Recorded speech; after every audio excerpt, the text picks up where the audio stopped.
معقولة يا محمود؟ معقولة اجازتك خلصت بالسرعة دي؟ هعمل ايه يا علا يا حبيبتي؟ ما احنا بقالنا شهر متجوزين اهو، وعمالين يزنوا عليا في السفر. ارجع ارجع.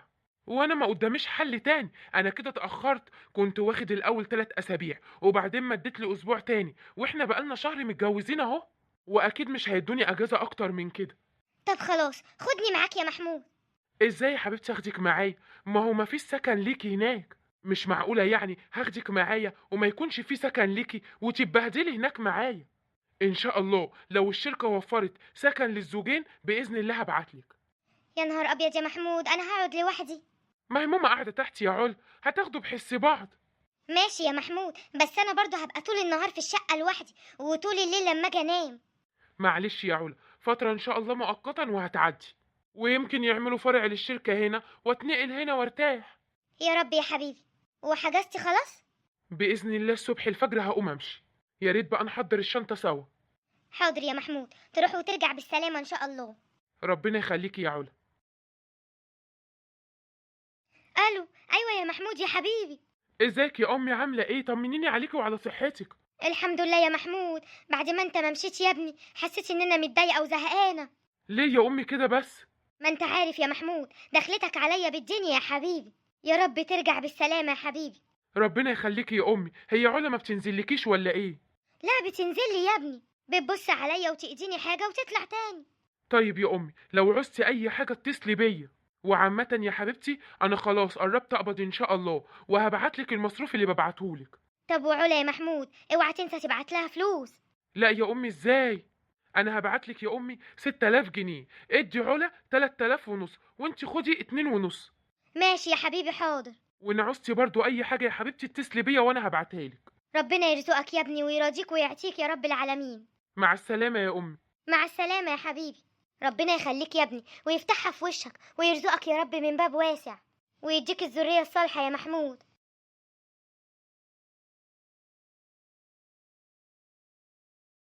يعني ايه اللي انت بتقوليه ده يا علا؟ احنا ما اتفقناش على كده. يا محمود اسمعني بس، انا زهقت من القعده لوحدي. وبعدين هو انت ناسي ان انا كنت بشتغل قبل الجواز ولا ايه؟ لا مش ناسي، بس خلاص الوضع اختلف. اختلف في ايه يا محمود؟ ما انت لو كنت سبتني حامل كنت هشغل نفسي بالحمل وبعد كده هولد والبيبي وكل ده، لكن انا دلوقتي مش حامل يعني وقاعده فاضيه طول النهار، فخليني انزل اشتغل وارجع الشغل تاني. وبعدين ما تنساش ان انا كان مرتبي كويس قوي، وانا كمان اللي مجهزه نفسي. ما انت عارف يا محمود، وانا هقولك مش بعد ما بابا مات انا اللي جهزت نفسي. بصي يا علا، انا عاهدت ربنا ان انا هاخدك مش هخليكي تشتغلي. ماشي يا حبيبي، هو انا قلت لك ان انت مشغلني عشان مجوعني؟ ده انا بقول لك ان انا زهقانه. لا يا علا ما فيش شغل لو سمحتي. انا ما بقاش متغرب هنا ومراتي ما اعرفش في الشغل ايه اللي بيحصل معاها. يا محمود انا زهقت فعلا من كتر القعده، حطي نفسك مكاني وما بروحش عند ماما غير يوم الخميس والجمعه. بقولك ايه يا علا، انا ماما عندك تحت وست كبيره وقاعده هي لوحديها، ما اشتكتش زيك ليه كده؟ يا محمود انا سني صغير، يعني من حقي ان انا اخرج واتفسح. وانا وعدتك ان انا لما انزل اجازه هخرجك وافسحك واعوضك عن كل الشهور اللي انا غبتها دي. يعني انا ما قصرتش معاكي في حاجه، وكل شهر ببعتلك فلوسك وبزياده. خلاص يا محمود، انا عندي فكره، ايه رايك اخلي اخويا واختي يجوا يقعدوا معايا اهم يسلوني شويه؟ ما فيش مشكله يا علا، البيت بيتهم طبعا. خلاص انا هخليهم يقعدوا، يمكن الزهق اللي انا فيه ده يروح. ماشي يا علا، وبعدين عندك ماما تحت باسالي عليها. والله العظيم يا محمود انا مش بسيبها، وبنزل اسال عليها على طول.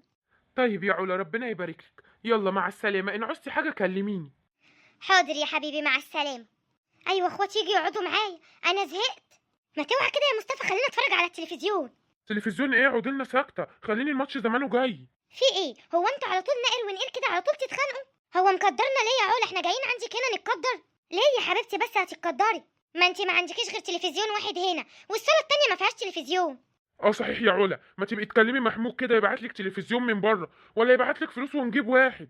طيب ماشي، انا هبقى اقوله ان احنا عايزين تلفزيون تاني عشان بعد كده ما تقعدوش تنقروا بعض. ايه يا علا ما عملتيش الاكل الليل لحد دلوقتي؟ حاضر يا ماما، ده الاكل خلاص ثواني وهيكون جاهز. عامله لنا ايه النهارده بقى؟ اوعي تكوني فراخ، احنا زهقنا من الفراخ. لا يا حبيبتي، انا عامله لكم لحمه وبفتيك. الله، انا بحب البفتيك قوي. بالهنا والشفا يا حبيبي. طب يلا يا علا روحي شدي حيلك شويه كده.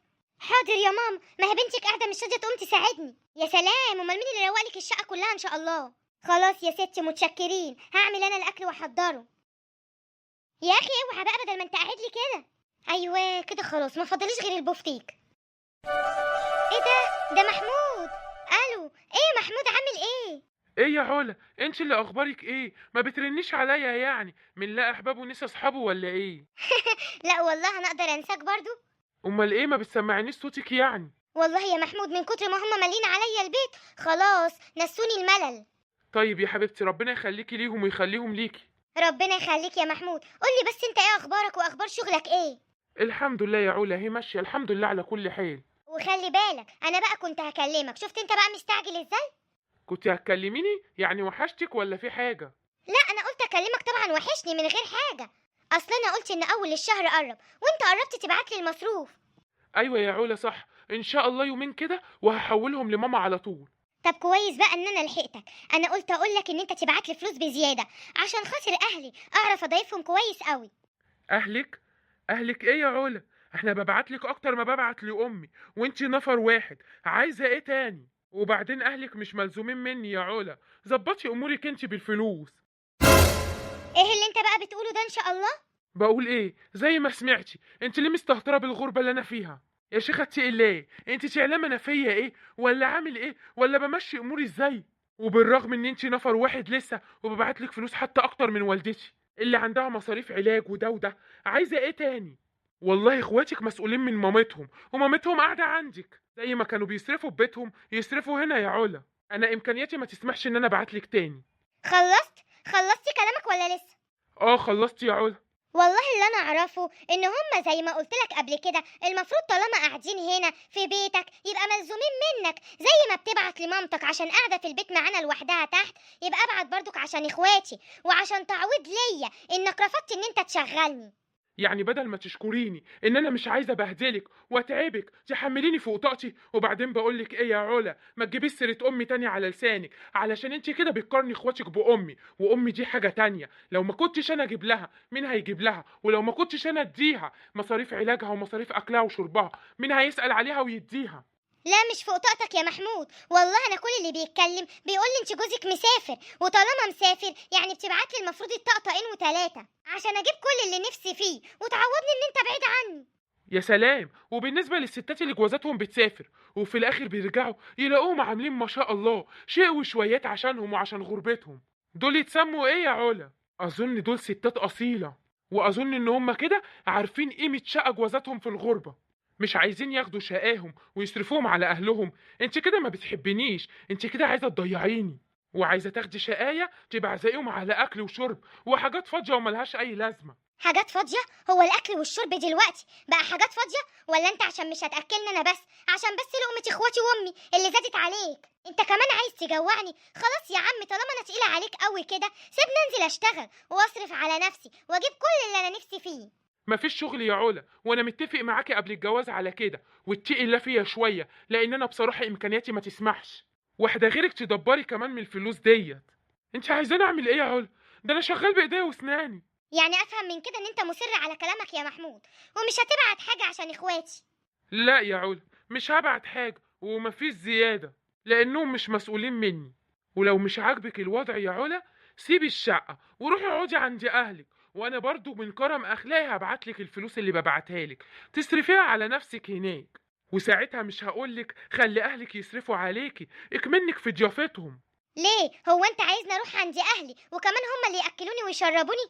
لا حول ولا قوة الا بالله، هو انت بتقولي الكلام وعكسه؟ يعني اللي بترضيه على نفسك ما بترضيهوش عليا؟ ولا كمان انا اللي شقيان وتعبان في الغربة ومتغرب ومتبهدل؟ انت كل ما هتكلمني هتقول لي انا متغرب ومتبهدل. والله مش عاجبك انزل اشتغل هنا واقعد معايا بدل ما انا قاعده بوزي ببوز الحيطه. ان شاء الله يا علا، في اقرب فرصة انا هنزل باذن الله، والفلوس انا هبعتها لك في اول الشهر في ميعادها اول ما اقبض. وزي ما قلت لك لو عايزة تروحي معاهم روحي يا علا، عشان ما تبقيش قاعدة زهقانة، وانا امي ليها رب اسمه الكريم هيسأل عليها برضه. مع السلامة يا علا. استنى يا محمود، يا محمود، هو ايه اللي هو فيه دوت؟ هو بخيل ولا ايه وانا اتدبست فيه؟ عمري ما كنت اتخيل ان انا اطلب منك حاجه يا محمود وتقولي لا، خصوصا ان انت مسافر وسايبني لوحدي. انا مش فاهمه حاجه، انت عايز تمشي اخواتي واهلي بالطريقه ولا ايه؟ هو مستخسر فيهم وعايزهم هما اللي يصرفوا هنا في البيت. طب ازاي اقول لهم ايه؟ ده عيبه في حقي كمان. وبعدين اشمعنى اخواتي يعني اللي بيلومني ان انا عايزه اكلهم واهنيهم وهم عندي؟ طب ما عمال يبعت فلوس لمامته قد كده وقاعده لوحديها، ما يعتبر اخواتي زيها ويبعت لهم مصروف هم كمان. انا بصراحه مش عارفه اعمل ايه، انا حاسه ان هو بخيل. يا ريت تقولوا لي رايكم. راينا في ايه يا علا؟ انت غلطانه والغلط راكبك من ساسك لراسك. اتقي الله في جوزك، هو متغرب ومع ذلك لو فعلا راجل بخيل كان قالك روحي عند اهلك وانت كده كده عندهم، هيستخسروا فيك اللقمه. لكن هو ما قالش كده، بالعكس مقعدك معززه مكرمه في قلب الشقه ومقعدك ومهنيكي وبيبعتلك مصروف اكتر من اللي بيبعته لمامته. وبعدين انا عايزه اعرف انت ازاي تقارني اخواتك بمامته؟ مامته دي مسؤوله منه وهو مجبر ان هو يصرف عليها، خصوصا ان هي ست كبيره وقاعده لوحديها ومحتاجه علاج وادويه. اللي انت عملتيه ده غلط. جوزك مش بخيل يا علا، انت بس اللي محتاجه تكبري شويه وتفهمي الدنيا فيها ايه. وبعدين ما شاء الله اخوكي واختك مش صغيرين، ده هم اصلا المفروض ينزلوا يشتغلوا ويساعدوكي في قلب البيت ويكون عندهم حته كرامه شويه وما يقبلوش ان جوزك هو اللي يصرف عليهم. وحافظي على فلوس جوزك يا علا عشان دي امانه هتسألي عليها قدام ربنا. وعامة الفيديو اهو والمتابعين هيقولوا رأيهم وهم اللي هيحكموا، مع اني برضو واثقة ان هم هيغلطوكي، لان بصراحة المفروض مش انت اللي كنت بعتي على المشكلة، المفروض كان جوزك هو اللي بعت، لان انت اللي غلطانة يا علا. وفي نهاية الفيديو لو عجبكم ما تنسوش الاشتراك في القناة واللايك الجميل وتعليقاتكم الحلوة قوي اللي بتفرحني. ويا ريت بالله عليكم نعمل شير للفيديو عشان يوصل لأكبر عدد من المتابعين. وبجد انا حابه اشكركم كلكم على التعليقات بتاعتكم اللي بتنصحوا بيها اصحاب المشاكل، لان فعلا بحس رايكم هو الصح.